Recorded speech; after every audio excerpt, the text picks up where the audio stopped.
মানুষের চোখের পানি শুকিয়ে যায় অন্তর শক্ত হওয়ার কারণে, আর অন্তর শক্ত হয়ে যায় গুনাহ বেশি হওয়ার কারণে। নাউজুবিল্লাহ। এবার আমরা শেষ থেকে আসি। তাহলে আমরা শেষ থেকে যদি আমরা আসি তাহলে কথাটা এমন হয়, যদি আমি গুনাহ বেশি করি তাহলে আমার অন্তর শক্ত হয়ে যাবে, আর অন্তর শক্ত হলে আমার চোখের পানি শুকিয়ে যাবে। সবাই বলি, গুনাহ বেশি হলে, বলেন, গুনাহ বেশি হলে আমার অন্তর শক্ত হয়ে যাবে, আর অন্তর শক্ত হলে আমার চোখের পানি শুকিয়ে যাবে। আজকে আমরা যে বিষয়টি নিয়ে আলোচনা করব, সিদ্দিক আকবর হযরত আবু বকর সিদ্দিক রাদিয়াল্লাহু তাআলা আনহুর কিছু উপদেশ নিয়ে আমরা আলোচনা করব। যে উপদেশগুলো তিনি মানুষের উদ্দেশ্যে এগুলো বর্ণনা করেছেন, আর তার উপদেশগুলো এতটাই দামি, এতটাই মূল্যবান, কোন ব্যক্তি যদি তার জিন্দেগীর মাঝে এই উপদেশগুলো আনতে পারে তাহলে সে এই দুনিয়াতে থাকা অবস্থায় একজন আল্লাহ ওয়ালা হয়ে এরপর তিনি মৃত্যুবরণ করবে। সুবহানাল্লাহ। নবীজি সাল্লাল্লাহু আলাইহি ওয়াসাল্লামের প্রিয় সাহাবী সিদ্দিক আকবর হযরত আবু বকর সিদ্দিক রাদিয়াল্লাহু তাআলা আনহু, তিনি দুনিয়ার মানুষের উদ্দেশ্যে বলেন, এক নাম্বার উপদেশ, আসদাকুস সিদকি আল আমানা। দুনিয়ার মধ্যে সব থেকে সত্যবাদী কাজ কি তা কি তোমরা জানো? দুনিয়ার মধ্যে সব থেকে সত্যবাদী কাজ হলো আমানতদারিতা। সুবহানাল্লাহ। যে দুনিয়ার মধ্যে যত সত্যবাদী কাজ আছে তার ভিতরে সব থেকে বেশি সত্যবাদী কাজ এটা হলো আমানতদারিতা। সত্যবাদী কাজ তো অনেক আছে, এর ভিতরে শ্রেষ্ঠ সর্বোত্তম সত্যবাদী কাজ, এটার নাম কি জোরে বলেন? আমানতদারিতা। যেমন আপনি ব্যবসার মধ্যে যদি আপনার আমানতদারিতা না থাকে, এই ব্যবসা আপনার টিকবে না। ব্যবসার মধ্যে আমানতদারিতা জরুরি। যে আপনি একজন ম্যানেজার, আপনার কাছে ওই ম্যানেজারের যে দায়িত্বটা এটা আপনার কাছে আমানত। আবার আপনি একজন ক্যাশিয়ার, যে কোনো কোম্পানির হোক বা যে প্রতিষ্ঠানের হোক, এই যে সব প্রতিষ্ঠানের টাকা এটা আপনার কাছে এটা আমানত। আবার আপনি যে অফিসের চেয়ারে বসে আছেন ওই চেয়ারটা আপনার কাছে আমানত। আবার আপনি যে পজিশনে আছেন ওই পজিশনটা আপনার কাছে আমানত। আবার এই মসজিদের মেম্বার, এটা একজন খতিবের জন্য আমানত। মসজিদের মাইক, এটা মুয়াজ্জিনের জন্য এটা আমানত। আর এই মসজিদ প্রতিটি মুসল্লিদের জন্য এটা আমানত। সুবহানাল্লাহ। তাহলে আমানতের গুরুত্বটা কত বেশি। এই জন্য আবু বকর সিদ্দিক রাদিয়াল্লাহু তাআলা আনহু বলেন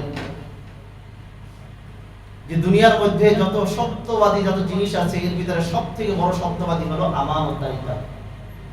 এটা হলো সবথেকে বড় গুরুত্বপূর্ণ। এর বিপরীত জিনিসটা কি? আবু বকর সিদ্দিক রাদিয়াল্লাহু তাআলা আনহু তিনি বলেন, ওয়া আকযাবুল কিযবি আল খিয়ানা। সবথেকে বড় মিথ্যা কথা হলো খেয়ানত করা। সবথেকে বড় মিথ্যা কথা কি জোরে বলেন? খেয়ানত করা। আপনি জানেন এই সম্পদটা আপনার না, এরপরেও আপনি কলমের খোঁচায় সম্পদটা আপনার করে নিলেন, তাহলে এটা হলো সবথেকে বড় খেয়ানত। এটা এই জন্য মানুষ শেষ জমানায় মানুষের খেয়ানতের মাত্রা মানুষের বেড়ে যাবে, খেয়ানতের মাত্রা মানুষের অধিক পরিমাণে হয়ে যাবে। আর যখন খেয়ানতের মাত্রা যখন অধিক পরিমাণে হবে তখন আস্তে আস্তে সমাজ থেকে সত্যর বিচার, ইনসাফের বিচার আস্তে আস্তে উঠে যাবে। এখন টাকা যার আছে তার সব আছে, সে সাত গুণ তার জন্য মাপ। কথা বলেন ঠিক কিনা? আর যে টাকা নাই তার সে অনেক মিথ্যা মামলায় সে আছে, জর্জরিত আছে, কত পেরেশানি শিকার। আর যার টাকা আছে সে কত অপরাধ করেও তারপর সে ওখানে সে সবার সামনে ঘুরছে। এটা কিসের কারণে? খেয়ানতের কারণে। যারা উপরে পর্যায়ে যারা আছে তারা খেয়ানত করছে। আজকের আমাদের মধ্যে খেয়ানতের প্রবণতাটা খুবই বেশি। কি পরিমাণ খেয়ানতের প্রবণতাটা!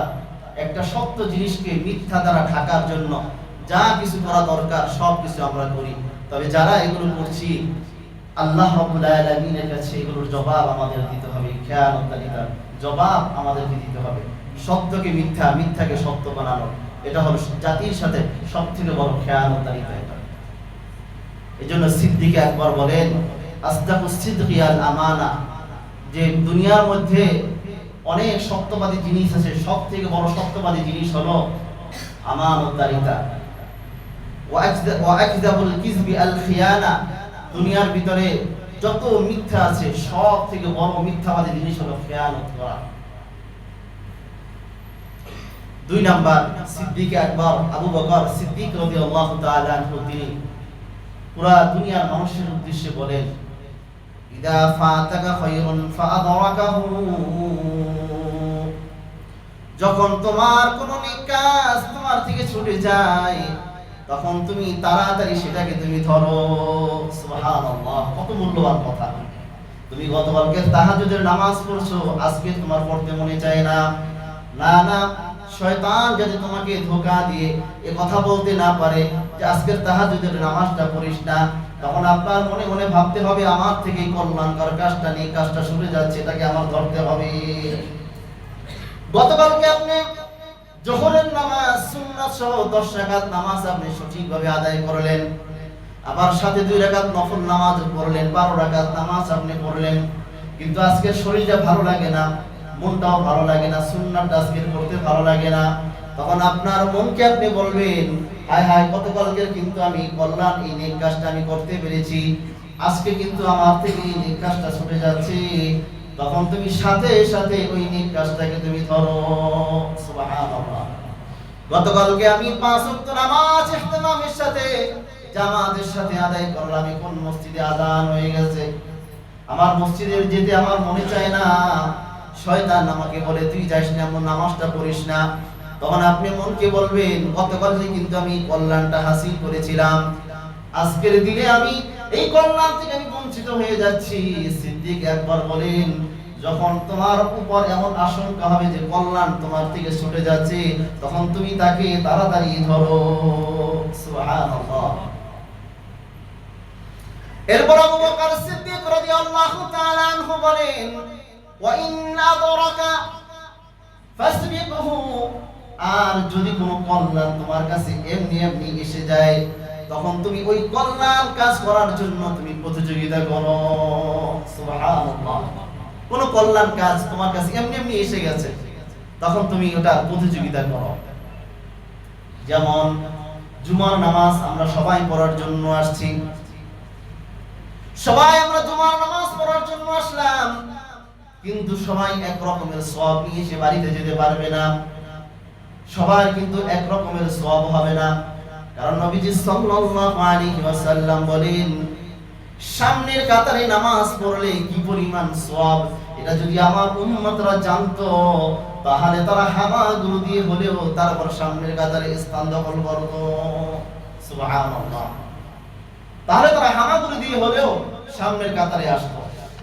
তাহলে আমার তো জুমার নামাজ আমাকে পড়তে হবে, আমি পড়তে আসব, কিন্তু আমি যদি একটু আগে ভাগে মসজিদে আসতাম তাহলে কিন্তু আমি সওয়াব আরো বেশি পেতাম। আমি পরে আসার কারণে আমার সওয়াবটা কম হলো, ধারাবাহিকভাবে আমি যত পরে আসবো ততই আমার আস্তে আস্তে কমতে থাকবে সওয়াব।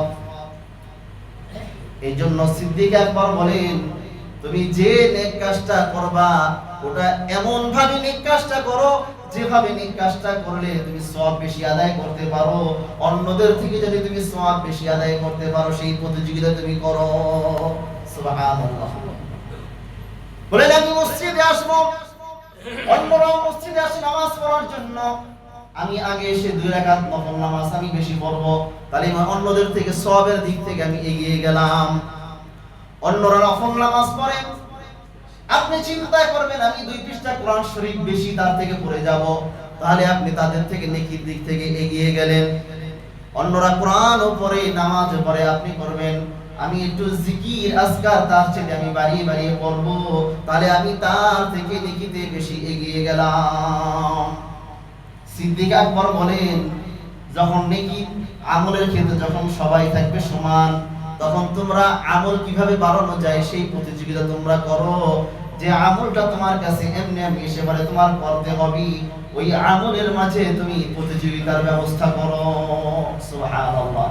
তাহলে সবাই নামাজ পড়ে চলে যায়, আপনি 2 রাকাত নফল নামাজ বেশি পড়েন। আবার সবাই নামাজ পড়ে, সুন্নাত পড়ে, নফল নামাজ পড়ে, আপনি আরেকটু মসজিদে একটু সময় দেন, দ্বীনের কাজ করেন, আপনি একটু জিকির আজকার করেন। তাহলে এভাবে করলে কি হবে, অন্যদের থেকে আমি আমল আমি বেশি নিতে পারবো। এখন আমাদের কাছে মনে হচ্ছে এটা তো একটা সাধারণ বিষয়, কত ব্যস্ত, একটা নেকের যে কত দাম, এটা আমাদের এখন বুঝে আসবে না। যখন আমরা মৃত্যুবরণ করব, মৃত্যুর পরে আমরা বুঝতে পারবো যে একটা নেকের কত দাম। আল্লাহ, এই জন্য আমাদের বেশি বেশি পরিমাণে নেক কাজের প্রতিযোগিতা করতে হবে। কি করব জোরে বলেন? নেক কাজের প্রতিযোগিতা করব। যদি আমরা নেক কাজের প্রতিযোগিতা করতে পারি, তাহলে আমরা নেক কাজে, ভালো কাজের ব্যাপারে আমরা তখন অগ্রগামী হতে পারবো। আল্লাহ রাব্বুল আলামিন আমাদের সবাইকে নেক কাজে অগ্রগামী হওয়ার তৌফিক দান করুন। আর জোরে বলেন আমিন। 3 নাম্বার, সিদ্দিক আকবর আবু বকর সিদ্দিক রাদিয়াল্লাহু তাআলা আনহু পুরা জাতির উদ্দেশ্যে বলেন, ও আমার জাতি ভাইরা শোনো, মা জাফাতিদ দুমু ইল্লা লিকসওয়াতিল কুলুব ওয়া মা কসওয়াতিল কুলুব ইল্লা লিকাসরাতিজ যুনুব। মানুষের চোখের পানি শুকিয়ে যায় অন্তর শক্ত হওয়ার কারণে, আর অন্তর শক্ত হয়ে যায় গুনাহ বেশি হওয়ার কারণে। নাউজুবিল্লাহ। এবার আমরা শেষ থেকে আসি। তাহলে আমরা শেষ থেকে যদি আমরা আসি, তাহলে কথাটা এমন হয়, যদি আমি গুনাহ বেশি করি তাহলে আমার অন্তর শক্ত হয়ে যাবে, আর অন্তর শক্ত হলে আমার চোখের পানি শুকিয়ে যাবে। সবাই বলি, গুনাহ বেশি হলে, বলেন, গুনাহ বেশি হলে আমার অন্তর শক্ত হয়ে যাবে, আর অন্তর শক্ত হলে আমার চোখের পানি শুকিয়ে যাবে। দিলের ভিতরে বসাই এটা, যে আমি যখন একটা গুনাহের কাজ আমার সামনে আসবে, তখন এই কথাটা আমি খেয়াল করি। সিদ্দিক আকবর বলেন, ও আমার জাতি ভাইরা শোনো, এই কথাটা, গুনাহ করার আগে এই কথাটা খেয়াল করো, যে আমি যদি গুনাহের কাজ করি তাহলে কি হবে, আমার অন্তর শক্ত হয়ে যাবে, আর অন্তর শক্ত হলে আমার চোখের পানি শুকিয়ে যাবে। এজন্য নবীজি সাল্লাল্লাহু আলাইহি ওয়াসাল্লাম বলেন, মানুষের চোখের পানির এত দাম, মানুষের চোখের পানির এত দাম, কোন বান্দা যদি এক ফোঁটা চোখের পানিও সে ফেলে নাই, বরং তার চোখে আল্লাহ রাব্বুল আলামিনের ভয়, এই চোখের কোণায় মাছির পরের মতো এক সামান্য পরিমাণ একটু পানি তার চোখের কোণায় আসলো, নবীজি সাল্লাল্লাহু আলাইহি ওয়াসাল্লাম বলেন, হারামাল্লাহু আলাইহিন নার, আল্লাহ রাব্বুল আলামিন ওই বান্দার জন্য জাহান্নামের আগুন হারাম করে দিবে। নবীজি সাল্লাল্লাহু আলাইহি ওয়াসাল্লাম বলেন, কিয়ামতের ময়দানে 2 শ্রেণীর মানুষ থাকবে, যাদেরকে জাহান্নামের আগুন স্পর্শ করতে পারবে না। তাদের মধ্যে এক শ্রেণী হলো যারা আল্লাহর রাস্তায় জিহাদের ময়দানে মুজাহিদদেরকে যারা পাহারা দান করে, এদেরকে জাহান্নামের আগুন স্পর্শ করবে না। আর এক শ্রেণীর মানুষ হলো যারা আল্লাহ রাব্বুল আলামিনের ভয় কাঁদে, চোখ দিয়ে যাদের অশ্রু ধরে, ও চোখ দিয়ে যাদের অশ্রু ঝরবে, এই চোখের পানি যারা ঝরায়, আল্লাহর ভয় যারা কান্না করে, এদেরকে জাহান্নামের আগুন স্পর্শ করবে না। এই জন্য চোখের পানি অনেক দাম, চোখের পানি অনেক দাম। চোখের পানির কেন এত দাম? এই চোখের নিয়ামত, এই চোখের পানি, কান্নাওয়ালা চোখ আল্লাহ রাব্বুল আলামিন সবাইকে দান করেন না। যারা গুনার কাজ কম করে, যাদের অন্তর নরম, আল্লাহ রাব্বুল আলামিন তাদেরকে কান্নাওয়ালা চক্ষু দান করেন। দুনিয়ার মধ্যে কান্নাওয়ালা চক্ষু পাওয়া, এটা আল্লাহ রাব্বুল আলামিনের অনেক বড় একটা নিয়ামত। মানুষের অন্তর যখন কঠিন হয়ে যায়, তখন তাদের কেমন অবস্থা হয়? বনি ইসরাইলের একটা ঘটনা আল্লাহ রাব্বুল আলামিন আমাদেরকে শুনিয়েছেন।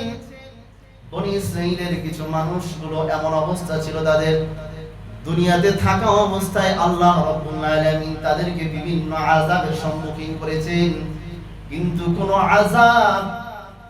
কোনো আযাবই তাদের ওই তওবা করার তৌফিক হয় নাই, গুনাহ থেকে ফিরে আসার তৌফিক হয় নাই। আল্লাহ রাব্বুল আলামিন তাদেরকে কেমন আযাব দিয়েছিলেন?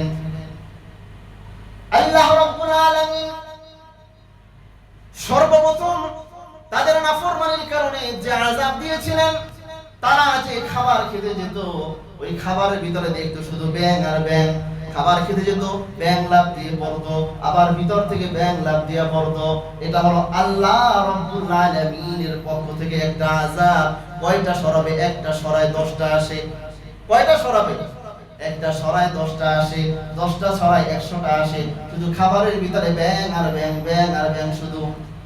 এরকম একটা আযাব আল্লাহ রাব্বুল আলামিন তাদেরকে দান করলেন দুনিয়াতে থাকা অবস্থায়। এর পরেও তারা কিন্তু আল্লাহ রাব্বুল আলামিনের উপরে ঈমান আনলো না, আল্লাহ রাব্বুল আলামিনের ভয় তারা গুনার কাজ ছাড়লো না। দ্বিতীয় নাম্বার, আল্লাহ রাব্বুল আলামিন তাদেরকে দ্বিতীয় নাম্বার যে আযাব দান করলেন, তারা যখন খাবার খেতে যায়, পানীয় খেতে যায়, সব খাবারগুলো রক্তে পরিণত হয়ে যায়। পানীয় খেতে যায়, পানিগুলো সব রক্তে পরিণত হয়ে যায়। এই যে খাবারকে রক্ত কে বানালেন? জোরে বলেন কে? আল্লাহ। আরো জোরে বলেন কে বানিয়েছেন? আল্লাহ রাব্বুল আলামিন বলেন, বান্দা, ওই তোমাদের খাবার এবং তোমাদের পানীয়কে যে আমি রক্ত বানালাম, আমি আল্লাহ রাব্বুল আলামিন বানিয়েছি, সেই শক্তি কিন্তু আমাদের আছে। আল্লাহ রাব্বুল আলামিন এই রকমের ভাবে তাদেরকে এই শাস্তি দিলেন। যখনই তারা খাবার খেতে যায়, সব খাবারটা রক্তে পরিণত হয়ে যায়। তারা পানীয় খেতে যায়, সব খাবারটা তাদের পানিটা সব রক্তে পরিণত হয়ে যায়। এরপরেও তারা আল্লাহ রাব্বুল আলামিনের ইতাআতের দিকে ফিরে আসলো না, আল্লাহর দ্বীনের দিকে ফিরে আসলো না। এরপরেও তারা গুনাহ মুক্ত হতে পারলো না। 3 নাম্বার, আল্লাহ রাব্বুল আলামিন দুনিয়াতে থাকা অবস্থায় তারা দুনিয়াতে থাকা অবস্থায় যে শাস্তি তাদেরকে দান করলেন, তাদেরকে এত পরিমাণে হুকুম দান করলেন, শুধু সারাদিন হুকুম আর হুকুম। খাবার খেতে যায়, এর ভিতরে ঝাঁকে ঝাঁকে পড়ে হুকুম। ঘুমাতে যায়, এর ভিতরে বিছানায় দেখে হুকুমে ভরা। হাঁটা চলা করে দেখে হুকুম। কেমন হুকুম? একটা আর দুটা না, সারিবদ্ধভাবে শুধু হুকুম আর হুকুম। আল্লাহ রাব্বুল আলামিন তাদেরকে এমন গজব দুনিয়ার মধ্যে দান করলেন, এরপরেও তারা তওবা করলো না। 4র্থ নাম্বার, তাদের সামনে তাদের নবী মুসা কালিমুল্লাহকে আল্লাহ রাব্বুল আলামিন বড় একটা মুজিজা দান করলেন। কেমন মুজিজা? আল্লাহ রাব্বুল আলামিন মুসা কালিমুল্লাহকে বলে, মুসা রে, তোমার হাতে ওটা কি? ক্বালা হিয়া আসায়া আতাওয়াক্কাউ আলাইহা ওয়া আহুশু বিহা আলা গনামি ওয়া লিয়া ফিহা মাআরিব উখরা। আল্লাহ রাব্বুল আলামিন বলেন, মুসা, তোমার হাতে ওটা কি? আল্লাহ রাব্বুল আলামিন যখন এই কথা বললেন, মুসা বললেন, আল্লাহ রাব্বুল আলামিন যেহেতু আমার কাছে জানতে চেয়েছেন আমার হাতে এটা কি, আমি আল্লাহর সাথে কথা বলে বড় মজা পাই, এইজন্য কথাটা একটু দীর্ঘ করি। বলে, আল্লাহ, এটা কিন্তু আমার লাঠি। বলে সুবহানাল্লাহ। বলে, আল্লাহ, এটা কিন্তু আমার লাঠি। এই লাঠি দিয়ে আমি ভর দিয়ে দিয়ে চলি, আবার এই লাঠি দিয়ে কিন্তু আমি গাছের আমার বকরির পাতা পেরে দেই। ও আল্লাহ, তুমি আরো জানো, আমার এই লাঠির মধ্যে কিন্তু আরো অনেক উপকরণ আছে। সুবহানাল্লাহ। আল্লাহ রাব্বুল আলামিন বলেন, মুসা, তুমি তোমার লাঠির অনেক গুণ বর্ণনা করছো, একটা গুণের কথা তুমিও জানো না, কিন্তু আমি আল্লাহ রাব্বুল আলামিন জানি। আল্লাহ রাব্বুল আলামিন এবার মুসা কালিমুল্লাহ জিজ্ঞাসা করেন, ও আল্লাহ, সেটা কি গুণাগুণ? আল্লাহ আমাকে একটু বলেন। আল্লাহ রাব্বুল আলামিন বলেন, ও মুসা, তুমি লাঠিটাকে নিক্ষেপ করো। মুসা কালিমুল্লাহ যখন লাঠিটা নিক্ষেপ করলেন, সাথে সাথে একটা সাপে পরিণত হয়ে গেল। সুবহানাল্লাহ। সাথে সাথে সাপে পরিণত হয়ে গেল। মুসা কালিমুল্লাহ আর ভয় পেয়ে গেলেন, কারণ সাপ দেখলে মানুষের ভয় আসবে, এটাই স্বাভাবিক। মুসা কালিমুল্লাহ ভয় পেয়ে গেলেন। আল্লাহ রাব্বুল আলামিন বলেন, ক্বালা লা তাখাফ সানুঈদুহা সিরাতাহাল উলা। ও মুসা, তুমি ভয় পেও না, এই লাঠিটা তুমি আবার ধরো, সাপটা গিয়ে ধরো, আমি আবার পূর্বের মতো ওই সাপটাকে আমি লাঠিতে পরিণত করে দিব। সুবহানাল্লাহ। তো মুসা কালিমুল্লাহ যখন সাপটাকে ধরলেন, সাথে সাথে কি সাপটা লাঠিতে পরিণত হয়ে গেল। এই যে সাপকে লাঠি বানানো, লাঠিকে সাপ বানানো কে করেছেন? জোরে বলেন আল্লাহ। এত বড় নিদর্শন আল্লাহ রাব্বুল আলামিন তাদের সামনে দেওয়ার পরেও তারা ঈমান আনেনি, তারা গুনার কাজ ছাড়তে পারে না। এরপরে আল্লাহ রাব্বুল আলামিন তাদেরকে আরেকটা শাস্তি দিলেন। তারা মুসা কালিমুল্লাহর সাথে তারা নাফরমানি করা আরম্ভ করলো। আল্লাহ রাব্বুল আলামিন তখন তাদের উপরে অসন্তুষ্ট হয়ে গেলেন। কেমন অসন্তুষ্ট হয়ে গেলেন? আল্লাহ রাব্বুল আলামিন তাদের এই নাফরমানির অবস্থাটা দেখলেন। তারা যে পাহাড়ের পাশে বসে তারা নাফরমানি করা আরম্ভ করলো, সাথে সাথে আল্লাহ রাব্বুল আলামিন পাহাড়টাকে উঠিয়ে ফেললেন। উঠিয়ে দেখে এখন তারা দেখতেছে পাহাড় তাদের মাথার উপরে। কোথায়? জোরে বলেন মাথার উপরে। আল্লাহ রাব্বুল আলামিন ছেড়ে দিলি তারা সাথে সাথে সবাই জমিনের মধ্যে ফিনিশ হয়ে যাবে। এত বড় আযাব দেখার পরেও তারা ঈমানের উপরে অটল থাকলো না। এত বড় আযাব দেখার পরেও তারা ঈমানের উপর তারা অবিচল থাকলো না, তারা হিদায়াত গ্রহণ করলো না। আল্লাহ রাব্বুল আলামিন বলেন, ও উম্মতে মুহাম্মাদের দল, সুম্মা কাসাত কুলুবুকুম মিন বাদি যালিক, তোমাদের হৃদয়টা এতটা কঠিন হয়ে গেল। এই যে এতগুলো শাস্তি দেখার পরেও, আল্লাহর নিদর্শন দেখার পরেও তাদের হৃদয়টা এতটা কঠিন হয়ে গেল। সেটা কেমন কঠিন? ফাহিয়া কাল হিজারা, পাথরের মতো কঠিন হয়ে গেল। আল্লাহ রাব্বুল আলামিন বলেন, আরে পাথরের চাইতেও বেশি কঠিন। আও আসাদ্দু ফাসওয়া, পাথরের চাইতেও বেশি কঠিন। তার কারণ হলো ওয়া ইন্না মিনাল হিজারাতি লামা ইয়াতাফাজ্জারু মিনহুল আনহার, পাথর থেকে তো মাঝে মাঝে ঝর্ণা নির্গত হয়। ওয়া ইন্না মিনহা লামা ইয়াশাক্কু ফায়াখরুজু মিনহুল মা, আর পাথর ফেটে তা থেকে পানি বের হয়। ওয়া ইন্না মিনহা লামা ইয়াহবিতু মিন খাশিয়াতিল্লাহ, আবার পাথর কিন্তু আল্লাহ রাব্বুল আলামিনের ভয়ে খসে খসে পড়ে যায়। সুবহানাল্লাহ। ওয়া মাল্লাহু বিগাফিলিন আম্মা তা'মালুন, আর আল্লাহ রাব্বুল আলামিন তোমাদের কৃতকর্ম সম্পর্কে তিনি উদাসীন নন। তাহলে তাদের হৃদয়টা কেমন হয়ে গেল? পাথরের চেয়েও বেশি কঠিন হয়ে গেল। এই জন্য আল্লাহ রাব্বুল আলামিন ওই কঠিন হৃদয় যারা অর্জন করেছে তাদেরকে বলেন সূরাতুল হাদীদের 16 নম্বর আয়াত, আল্লাহ রাব্বুল আলামিন বলেন, আলাম ইয়ানি লিল্লাযীনা আমানু আন তাখশা কুলুবুহুম লিযিকরিল্লাহ ওয়া মা নাযালা মিনাল হক, আলাম ইয়ানি লিল্লাযীনা আমানু আন তাখশা কুলুবুহুম লিযিকরিল্লাহ, বলে ওই সমস্ত ঈমানদারদের কি কোনো সময় আসে না যে তাদের হৃদয়গুলো নত হবে আল্লাহর স্মরণে। ওয়া মা নাযালা মিনাল হক, আমি সত্য কিতাব নাযিল করেছি, এর কারণে তাদের হৃদয়টা নত হবে। ওয়ালা ইয়াকুনু কাল্লাযীনা উতুল কিতাবা মিন ক্বাবলু ফাতালা আলাইহিমুল আমাদু ফাকাসাত কুলুবুহুম ওয়া কাসীরুম মিনহুম ফাসিকুন।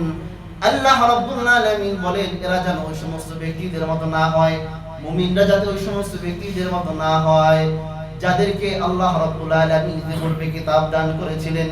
ফাতালা আলাইহিমুল আমাদ, এবং বড় একটা সময় তাদের অতিবাহিত হয়ে গেছে, বড় একটা বয়স, বড় একটা সময়, বড় একটা যুগ তাদের মধ্য থেকে অতিবাহিত হয়ে গেছে। ফাকাসাত কুলুবুহুম, কিন্তু তাদের হৃদয় বড় শক্ত হয়ে গিয়েছিল। ওয়া কাসীরুম মিনহুম ফাসিকুন, আর তাদের অধিকাংশই ছিল ফাসিক। তাদের অধিকাংশ কি বলেন? ফাসিক। এজন্য আল্লাহ রাব্বুল আলামিন বলেন, তোমরা যাতে ফাসিকের অন্তর্ভুক্ত না হও। তাহলে আমাদের মনে প্রশ্ন জাগতে পারে, পাথর এটা আবার কিভাবে কান্না করে? পাথর সে আবার কিভাবে তাসবিহ করে? সূরা বানী ইসরাঈলের 44 নম্বর আয়াত, এই আয়াতের মধ্যে বলেন, তুসাব্বিহু লাহুস সামাওয়াতুস সাব'ু ওয়াল আরদু ওয়া মান ফীহিন। সাত আসমান জমিন এগুলোর মধ্যে যা কিছু আছে সবগুলো আল্লাহ রাব্বুল আলামিনের তাসবিহ পাঠ করে। যারা বলেন কার তাসবিহ পাঠ করে? আল্লাহ রাব্বুল আলামিনের তাসবিহ পাঠ করে। এই আসমানের ভিতরে যা কিছু দেখেন সবাই আল্লাহর তাসবিহ পাঠ করে। জমিনের মধ্যে যা কিছু দেখেন সব কার তাসবিহ পাঠ করে? আল্লাহর তাসবিহ পাঠ করে। ওয়া ইন মিন শাইইন ইল্লা ইউসাব্বিহু বিহামদিহি ওয়ালাকিন লা তাসবিহাহুম ইন্নাহু কানা হালিমান গফুরা। বলে এই জমিনের মধ্যে এমন কোন একটা বালুর কণাও বাদ নেই যে আল্লাহ রাব্বুল আলামিনের প্রশংসার তাসবিহ পাঠ করছে না। ওয়ালাকিন লা তাফকাহুনা তাসবিহাহুম, কিন্তু তোমরা তাদের তাসবিহ এটা বুঝতে পারো না। ও মানুষ, তোমরা তাদের তাসবিহটা বুঝতে পারো না। ইন্নাহু কানা হালিমান গফুরা, নিশ্চয়ই আল্লাহ রাব্বুল আলামিন ক্ষমাশীল, সহনশীল এবং তিনি অতি ক্ষমাশীল। আল্লাহ রাব্বুল আলামিন বুঝেন, ফেরেশতারা এটা জানে, ফেরেশতারা বুঝে এটা, কিন্তু আমরা মানুষ এটা বুঝতে পারি না। তাহলে আমরা এটা ঠিকই বুঝতে পারি না, কিন্তু এরা ঠিকই আল্লাহ রাব্বুল আলামিনের তাসবিহ পাঠ করে। এদেরও কি আছে? বুঝ শক্তি আছে। কি আছে জোরে বলেন? বুঝ শক্তি আছে। বুঝ শক্তি যদি না থাকে তাহলে তারা তাসবিহ কিভাবে পাঠ করবে? এই জন্য হযরত ইকরিমা রাদিয়াল্লাহু তাআলা আনহু তিনি বলেন, আল বুসতানাতু তুসাব্বিহু, এই যে তোমরা একটা খাম্বা দেখো, এই যে তোমরা একটা পিলার দেখো, এই পিলারটা, এই খাম্বাটা, এটাও কিন্তু আল্লাহ রাব্বুল আলামিনের তাসবিহ পাঠ করে।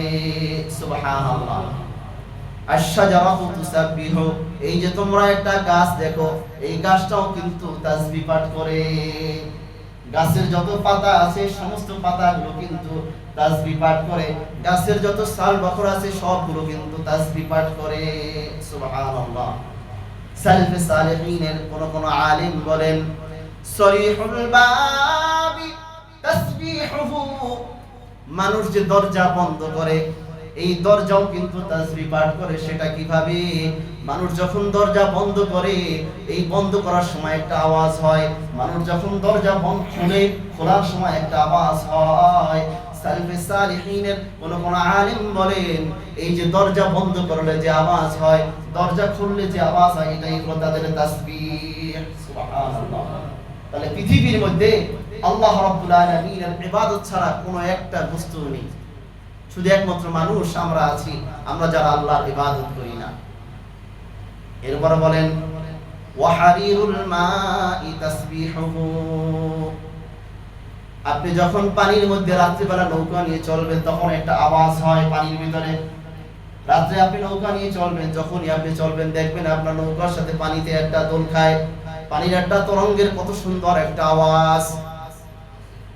সালফে সালেহিনের কোন আলেম বলেন, এই যে পানির যে আওয়াজটা মানুষের কানে আসে, এটাই হলো সে আল্লাহ রাব্বুল আলামিনের তাসবিহ পাঠ করছে। সুবহানাল্লাহ। এই জন্য আপনি দেখবেন সকালবেলা ফজরের সময় সব পশু পাখিরা উঠে যায়, তারা ঘুমিয়ে থাকে না, তারা আল্লাহ রাব্বুল আলামিনের তাসবিহ পাঠ করে। সকালবেলা কোনো পশু পাখি কেউ ঘুমিয়ে থাকে না, সবাই তখন জেগে যায়, তারা আল্লাহ রাব্বুল আলামিনের ইবাদতে তারা লেগে যায়। এই জন্য তারা যে তাসবিহ পাঠ করে, প্রতিটি বস্তু যে তাসবিহ পাঠ করে, হযরত আব্দুল্লাহ ইবনে মাসউদ রাদিয়াল্লাহু তাআলা আনহুর একটি কথা শুনলে আমরা বুঝবো।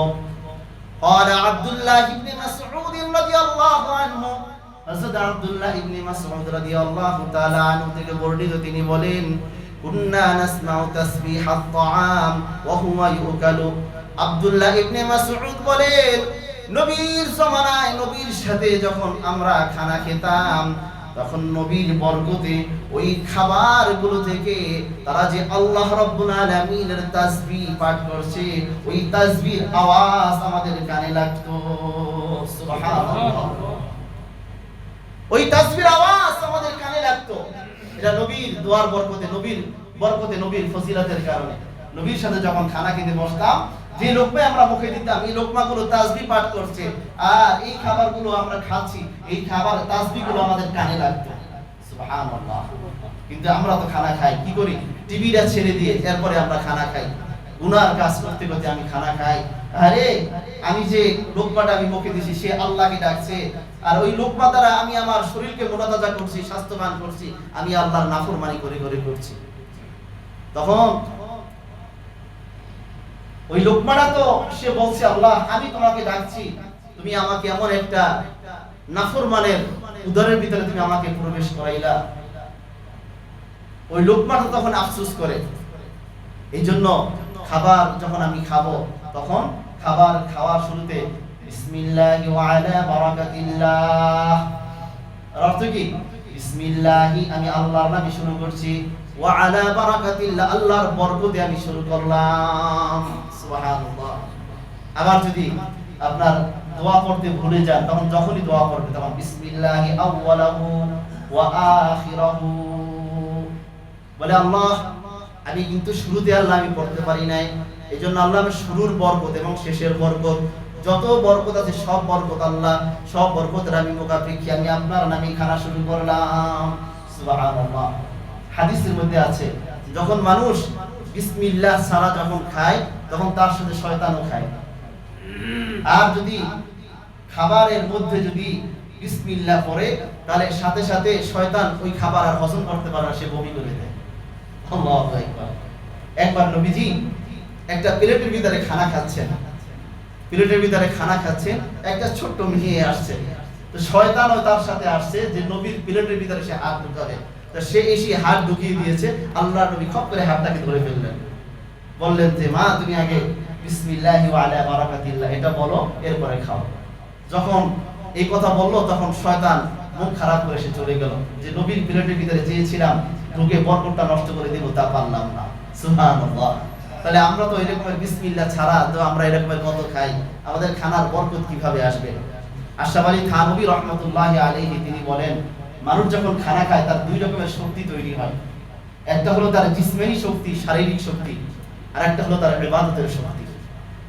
আমরা খানা ঠিকই খাই, আমাদের শরীরের শক্তি ঠিকই বাড়ে, কিন্তু আমাদের ইবাদতের শক্তি কমে।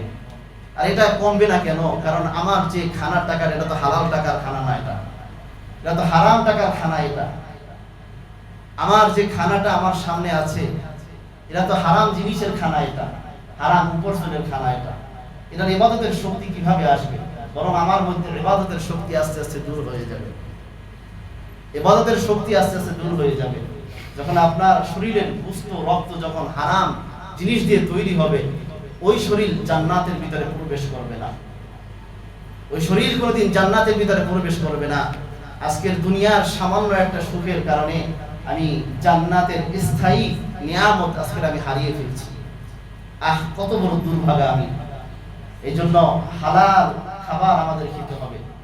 আকাবিরি হযরত যারা আছেন, ওনারা যখন হালাল খাবার খেতেন, সাথে সাথে হালাল খাবারের বরকত তারা পেতেন। যেমন ইমাম আবু ইউসুফ রাহমাতুল্লাহি আলাইহি বাড়িতে ইমাম আযম আবু হানিফা রাহমাতুল্লাহি আলাইহিকে একবার দাওয়াত দিয়েছেন। বললেন যে হযরত, দীর্ঘদিন পর্যন্ত আপনার বাড়িতে আপনার কাছে পড়লাম, আমার একটু দিলের ইচ্ছা, আমার মেয়েটার একটু ইচ্ছা লাগছে যে আপনাকে একদিন একটু মেহমানদারি করাবেন। ইমাম আবু হানিফা রাহমাতুল্লাহি আলাইহি তিনি বললেন, আচ্ছা ঠিক আছে, তোমার দাওয়াত আমি গ্রহণ করলাম, কারণ দাওয়াত দেওয়া যেমন সুন্নত, দাওয়াত গ্রহণ করাটাও সুন্নত। তখন তিনি অনেক দূর পথ পাড়ি দিয়ে ইমাম আবু ইউসুফ রাহমাতুল্লাহি আলাইহির বাড়িতে গেলেন। তো বাড়িতে যাওয়ার পরে রাত্রিবেলা তার সামনে খাবার দিলেন তার মেয়ে, আর তার মেয়ে পর্দার আড়াল থেকে দেখছেন যে জমানার ইমামে আজম তিনি কিভাবে খানা খান। যখন খানা যখন তার সামনে দিয়েছে, সব খানা তিনি খেয়ে ফেলছেন। এরপরে তার ইমাম আবু ইউসুফ রাহমাতুল্লাহি আলাইহির মেয়ে যে তিনি উজুর পানি দিলেন বাসি। এখন তো আমাদের উজুর পানির অনেক সুন্দর ব্যবস্থা, ওই সময় তো উজু করার জন্য অনেক দূরে যেতে হতো, পানির জন্য অনেক কষ্ট করতে হতো। তখন উনি বাসি পানি দিয়েছেন, একটা লোটায় করে পানি দিয়েছেন, যাতে করে উনি বিশ্রামের পরে তাহাজ্জুদের সময় উঠলে যাতে করে উনি উজু করে নিতে পারেন। তো ফজরের পরে তিনি রওনা দিয়েছেন। এখন ইমামে আজম আবু হানিফা রাহমাতুল্লাহি আলাইহি তার মেয়েকে পর্দার আড়ালে ডাক দিলেন, বলেন আবু ইউসুফ, তোমার মেয়েকে একটু পর্দার আড়ালে ডাক দাও, যে সে আমাদের এত সুন্দর মেহমানদারি করলেন, আমি তার থেকে বিদায় নিতে চাই। যখন বললেন তিনি, মা ইমামে আজম তো চলে যাচ্ছেন, তোমাকে সালাম জানিয়েছেন। তখন তিনি বললেন যে আমার কিছু প্রশ্ন আছে তার কাছে, তার কাছে কিছু প্রশ্ন আছে। সে তো ইমামে আজম। তাহলে আমি দেখলাম কালকে সে আমার বাড়িতে আসার পর থেকে আমি সবসময় তাকে লক্ষ্য করেছি, আমি কিছু কিছু জিনিস পেয়েছি। এই বিষয়গুলোর উত্তর দিয়ে এরপর আপনার এখান থেকে আপনার উস্তাদকে যেতে হবে। তখন ইমামে আজম বললেন, বলো মা, তোমার কি কি উত্তর আছে, কি কি প্রশ্ন আছে বলো, আমি সব উত্তর দিয়ে দিই। বলেন, নবীজি সাল্লাল্লাহু আলাইহি ওয়াসাল্লামের সুন্নাত হলো খানা কম খাওয়া, যে 3 ভাগ, 1 ভাগ পানি দিয়ে ভরা, 1 ভাগ খানা খাওয়া, আর 1 ভাগ খালি রাখা। কিন্তু আপনার সামনে আমি যখন খানা দিলাম দেখলাম সব খানা আপনি খেয়ে ফেললেন। তাহলে আপনি ইমামে আজম কিভাবে হন? আপনি সব খানা তো আপনি এত খানা খেলেন, তাহলে আপনি ইমামে আজম আপনি কিভাবে হলেন? নবীর সুন্নাত কোথায়? তারপর বলেন, আর কি প্রশ্ন আছে তোমার? বলে, রাত্রিবেলা আপনি বিশ্রাম নেবেন, এরপরে উঁচু করে তাহাজ্জুদের নামাজ পড়বেন। এজন্য আমি লোটায় করে, পাত্রে করে আমি পানি দিলাম, পানির জায়গায় পানি রইল, উঁচু তো আপনি করলেন না। তারপর বললেন যে তারপরে আর কি প্রশ্ন আছে তোমার? বলে, ফজরের পরে যে উত্তম হলো যে ওই সময় তাসবিহ তাহলিল পড়া, এরপরে তাসবিহ তাহলিল পড়ার পরে ওই সময় সাধারণ দুনিয়াবি কাজ করাও মাকরুহ। আপনি ইশরাকের নামাজ পড়বেন, এরপরে আপনি মসজিদ থেকে বের হবেন, আপনি ফজর পড়ি আপনি বাড়িতে রওনা দিয়েছেন। তাহলে এখানে নবীর সুন্নাত কোথায়? তখন তিনি বললেন যে মা, তুমি আমার এমন কিছু প্রশ্ন তুমি আমাকে করলা যে গোপন রাজগুলো, গোপন কথাগুলো আমি কাউকে জানাতে চাইনি। এরপর আমি তোমাকে বললাম যে তুমি যখন আমার সামনে খানা দিয়েছো, তখন আমি হালাল খানা যখন পেয়েছি আর দেখলাম এই হালাল খানার এত পরিমাণে বরকত, তাই বরকতি খানা আমি বেশি পেয়েছি, আর বরকতি খানা তার জন্য বেশি করে আমি খেয়েছি। আর খানা বেশি খাওয়ার কারণে আল্লাহ রাব্বুল আলামিন আমাদের এত পরিমাণে ইবাদতের শক্তি আমাকে দান করছেন, এত পরিমাণে ইবাদতের শক্তি আল্লাহ রাব্বুল আলামিন দান করছেন। আমি কোরআনুল কারীমের একটা আয়াত সারা রাত আমি ওটা নিয়ে গবেষণা করেছি। একটা আয়াত থেকে আমি 1000 মূলনীতি ওখান থেকে আমি এই বরকতি খানার উসিলা আমি বের করতে পেরেছি। সুবহানাল্লাহ। বলেন, মা, আমি তো রাত্রেবেলা ঘুমাই নাই, সারা রাত তো ইবাদতের মধ্যে ছিলাম, এজন্য আমার ওযু করার প্রয়োজন হয় নাই। আল্লাহু আকবার। তারপর তিনি বললেন যে আমি বাড়িতে চলে যাচ্ছি, আমার বাড়িতে এখান থেকে অনেক দূর, হেঁটে হেঁটে আমার যেতে হবে। আমার বাড়িতে অনেক ছাত্ররা আসে ইলমে দ্বীন শেখার জন্য, ইলমে দ্বীন তলব করার জন্য অনেক ছেলেরা আসে। আমি যদি আমার নিজের নফল ইবাদত বন্দেগীর জন্য, ওই ছাত্ররা ইলমে দ্বীনের শেখার জন্য অপেক্ষা করবে আর আমি আমার নফল ইবাদত বন্দেগীর জন্য আমি ব্যস্ত থাকব, এটা আমার জন্য ভালো, কিন্তু ছাত্রদের জন্য বড় কষ্টদায়ক হবে। তালিবুল ইলমরা আমার জন্য অপেক্ষা করতে থাকবে। এই জন্য নিজের বন্দেগীর কিছু ক্ষতি করে হলেও অন্যের আমি উপকার করার জন্য আমি আগে ভাগে ইশরাকের নামাজ না পড়ে আমি রওনা দিয়েছি। আল্লাহু আকবার। এই জন্য যে কথা বলতেছিলাম, আকাবির হযরত যারা আছেন তারা কি বরকতি খানা যখন খেতেন, ওই বরকতটা তারা সাথে সাথে পেতেন। আর আমরা কি করি, খানা যখন আমরা পাই তখনই আমরা খাই, এটা হালাল না হারাম এটা আমরা যাচাই বাছাই করি না। এই জন্য আমাদের ইবাদতের শক্তি আমাদের মধ্যে থেকে চলে যায়। মুহতারাম হাজিরিন, এই জন্য যে আমি যখন খানা খাবো তখন ইবাদতের সাথে আমি খানা খাবো। যদি আমি খানা অপচয় করি, অপচয় করলে তাহলে ওই খাবার আমাকে বদদোয়া করে, কারণ সে তো আল্লাহ রাব্বুল আলামিনের তাসবিহরত অবস্থায় থাকে। সে আল্লাহ রাব্বুল আলামিনকে বলে, আল্লাহ সে আমাকে নষ্ট করলো, আল্লাহ সে আমাকে কষ্ট দিল, আমাকে বরবাদ করলো, আল্লাহ তুমি তাকেও কষ্ট দিও। নাউযুবিল্লাহ। আরেকটি বর্ণনা, আন আবি যার রাদিয়াল্লাহু আন, আবু যার রাদিয়াল্লাহু তাআলা আনহু থেকে বর্ণিত, قال তিনি বলেন, আন্না নবী সাল্লাল্লাহু আলাইহি ওয়াসাল্লাম, নবীজি সাল্লাল্লাহু আলাইহি ওয়াসাল্লাম একদিন আখাযা ফি ইয়াদিহি খাসায়াতুন, আল্লাহর নবী একদিন তার হাতের মধ্যে কিছু পাথরের টুকরা নিলেন। ওয়াকাদা ফি ইয়াদি আবি বকর ওয়া উমর ওয়া উসমান, আল্লাহর নবীর সাথে সাথে আবু বকর কিছু হাতের ভিতরে পাথরের টুকরা নিলেন, ওমরও নিলেন এবং উসমান রাদিয়াল্লাহু তাআলা আনহু তারাও নিলেন। আবু যর বলেন, ফাসামিআ লাহু তাসবিহা কাহানিনিত তাহওয়িল, কাহানিনিত তাহলিল। আল্লাহর নবী সাল্লাল্লাহু আলাইহি ওয়াসাল্লাম যখন এই পাথরের টুকরাগুলো কানের কাছে নিলেন, সাথে সাথে তাদের ওই পাথর থেকে তাসবিহর আওয়াজ পেলেন, মৌমাছি যেমন গুনগুন করে ওইভাবে তারাও কানের মধ্যে নেওয়ার সাথে সাথে, কানের কাছে নেওয়ার সাথে সাথে তারাও তাসবির গুনগুন আওয়াজ পেলেন। সুবহানাল্লাহ। তাহলে যত জমিনের ভিতরে যত মাখলুকাত আছে সবাই কার তাসবিহ পড়ে বলেন? আল্লাহ। এই জন্য কোনো খানাকে অপচয় করা যাবে না। খানা খাবো আমি ইবাদতের জন্য, আমার জিসমানি যেমন শক্তি তৈরি হবে, আমি ইবাদতের জন্য তৈরি হবে। আমি খানা যাচাই বাছাই করে খাবো, হালাল খানা খাবো। কোনো সুদখোরের খানা আমি খাবো না, ঘুষখোরের খানা আমি খাবো না, সুদখোর ঘুষখোরের জিনিস আমি গ্রহণ করব না। এভাবে যদি আমি ইনশাআল্লাহ চলতে পারি, তাহলে আশা করা যায় যে ইনশাআল্লাহ তাহলে আমার এই খাবারের সাথে সাথে আমার ইবাদতের শক্তিও তৈরি হবে। এখন আপনার মনে প্রশ্ন জাগতে পারে, হুজুর ওই আমি তো ব্যাংকের মুনাফা আর এই ব্যাংকের ইন্টারেস্ট এত দীর্ঘদিন যাবত খেয়ে আসছে, আমি তো 5 ওয়াক্ত নামাজ তো পড়ছি, পড়ে তো যাচ্ছি, নামাজ পড়তে পড়তে আমার কপালে দাগ পড়ে গেছে, তো আমার তো কিছু হচ্ছে না। হচ্ছে এটা। আপনি আজকে নামাজ পড়ছেন, কালকে আপনার সুন্নতটা পড়তে ভালো লাগবে না। আজকে আপনি জামাতের সাথে পড়ছেন, যখন হারাম খাবার আপনার শরীরের মধ্যে ঢুকবে তখন আপনার জামাতের সাথে নামাজ পড়তে আপনার ভালো লাগবে না, দ্বীনি কথাবার্তা শুনতে আপনার ভালো লাগবে না। কারণ আল্লাহ রাব্বুল আলামিন আপনার দ্বারা এমন কিছু কিছু কাজ করাবেন যেটা আপনার ধ্বংসের কারণ হয়ে যাবে। আল্লাহ রাব্বুল আলামিন আমাদের সবাইকে আবু বকর সিদ্দিক রাদিয়াল্লাহু তাআলা আনহুর যে 3টা উপদেশ, এই উপদেশ অনুসারে, এই উপদেশ অনুকরণে আমাদের জিন্দেগি গঠন করার তৌফিক দান করুন। ওয়া আখিরু দাওয়ানা আলহামদুলিল্লাহি রাব্বিল আলামিন।